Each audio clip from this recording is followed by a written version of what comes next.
Good afternoon, I'm Andrew Kingstone, the Managing Director from Gravity Credit. Today we're going to have a bit of a chat around big businesses versus small businesses and their payment terms. Small businesses are often the victim of slow payment terms from their larger counterparts. The New Zealand government's got discussion papers out there around just that.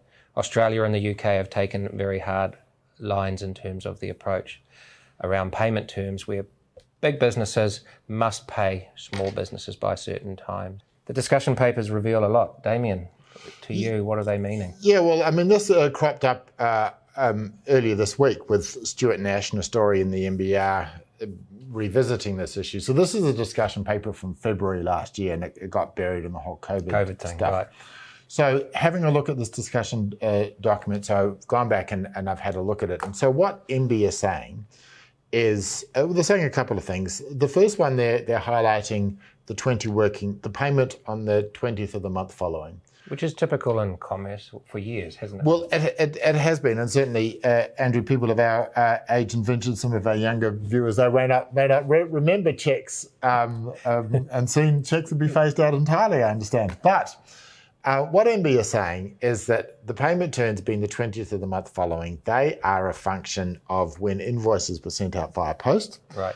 And the accounts people had to process those invoices, check them off against the purchase orders, and then send the checks out in response. And what MB is saying is, look, that's redundant. Don't need to do that anymore. MB are also looking at this power imbalances. And so we have situations, and we know some of the industries involved. Supermarkets are probably the one that is most recognisable, although we don't necessarily know about their payment terms. But where you have a supplier with a large, powerful place in the market, they are able to dictate terms, and including payment terms. Right. Yeah. So if you're a small supplier and you want to deal with a large industry player, you need to accept their terms, and their terms might include 90 days. If you don't, you typically don't get. You don't get the business, and somebody else will jump in.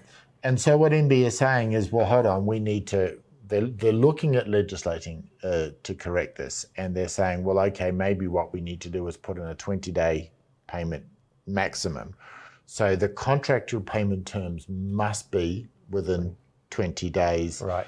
And it's quite a good discussion document because they talk about all the issues. So, well, when does the 20-day start from? Is the date of supply? Is the date of invoice? Right.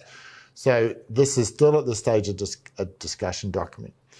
And MB is saying, well, there's two options. They can create a fairly light-handed regime, which New Zealand tends to prefer, which will involve potentially the Commerce Commission and litigation, or they're saying they can follow the regime that's followed overseas, which is much tighter legislation and rules. And I think that's what MB and Stuart Nash are going to do.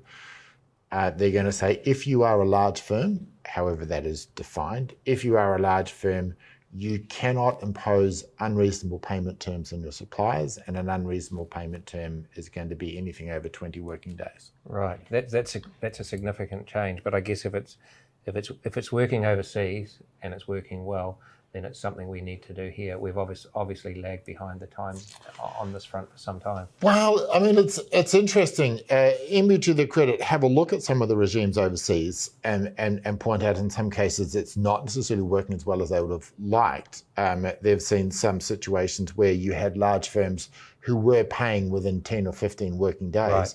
And those firms then use the 20 or 30-day period set in overseas jurisdictions and treat that as a maximum. Oh, okay. But then they're also saying, well, yes, whilst that might happen in some cases, there's and it's really interesting, some of the numbers. They're talking about 4% of firms by number are responsible for half of the payments going out. That's incredible. There's a large number of big firms control. Well, a small number of big firms having a disproportionate impact on the marketplace. Right. And those firms obviously have significant market power. And so what MB is saying is that they need to address that.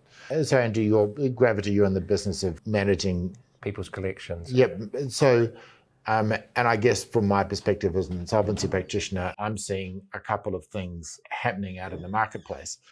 And I'm seeing the Inland Revenue Department really not collecting debts. So that has resulted in, I think, a number So people have used the IRD as a bank. As a bank. Yeah.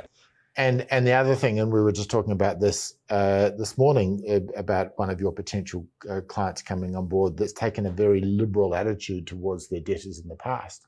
So, I mean, what from your perspective for the clients that you've got, and I understand Gravity's at the moment going through quite an expansion phase, what are you seeing about some of the customers you're bringing on board? I guess the existing clients that we've had have always had a very firm and fair approach.